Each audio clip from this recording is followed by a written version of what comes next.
to her. She was dragged outside and across the cobbled yard, the wardress still scolding and shaking her vigorously. The men clustered about the door, grinning at the spectacle. As she approached the trough in the corner of the courtyard, lugging Mary under her arm, the wardress produced a coarse handkerchief from her pocket and clamped it over Mary's nose and mouth. A new smell, sweet and cold, flooded her nostrils. She struggled for a moment, briefly bewildered by the expression in the woman's eyes, and then the sky went black. Was this death? Her mouth felt thick, as did her head. Her fingertips were numb. She twitched them experimentally and realized with a small shock that her wrists were no longer shackled. Indeed, she was floating, swaddled in linen and soft blankets. She turned her cheek to one side and rubbed against the pillow, cat-like. The scent was pleasant and totally unfamiliar. No lake of burning fire so far, no heavenly choir either. She saw no reason to move or even to open her eyes. Mary? She hadn't considered that God might be female. Slowly, reluctantly, she raised heavy eyelids and focused on the speaker. The woman had changed her lavender morning dress for something darker, but it was she, the lady who'd winked at her from the gallery. That meant this was neither hell nor heaven. How do you feel? The question seemed irrelevant. Mary let her gaze slide around the room, large, simply furnished, lit by candles, and back to the winker. I don't know. Your head might ache. Chloroform sometimes has that effect, although we use as little as possible. Chloroform, a fancy word for a dangerous substance. She'd heard whispers of potions that knocked one out, but always dismissed them as wishful lies. You must be thirsty. The winker offered a glass of something pale and cloudy. At Mary's hesitation, she smiled. It's quite safe to drink. To demonstrate, she took a sip. Mary's first taste was tentative. Then, as the cool liquid filled her mouth, she guzzled it greedily.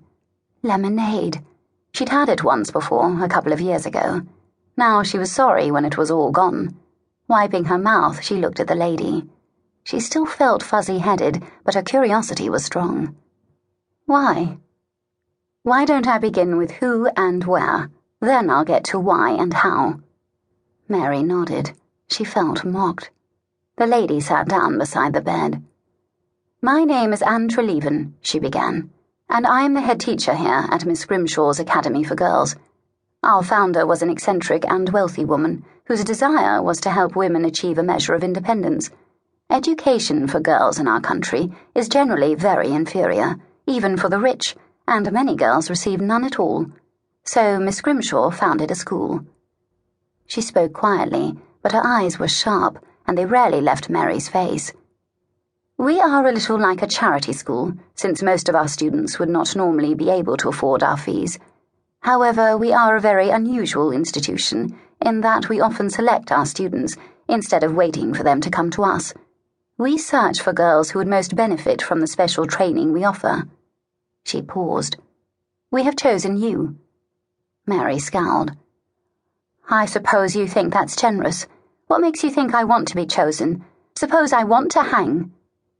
Instead of shock and outrage, Anne's face showed mild amusement. Don't bristle.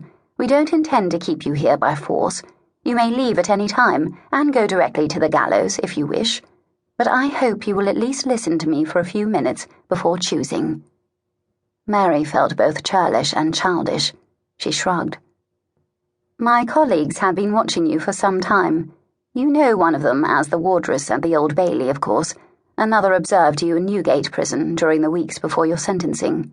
They were both struck by your intelligence. They were also intrigued by the fact that you pled guilty instead of insisting upon a trial. Most people charged with capital crimes insist upon their innocence, whether they are truly innocent or not. But you didn't. Why not, Mary? After a pause, Mary shrugged again. Maybe I was fed up. Anne's eyes glinted. With lying? Stealing? She refilled Mary's glass and passed it to her. Or perhaps with living? Mary's blink was the equivalent of a full confession from another, less hardened girl.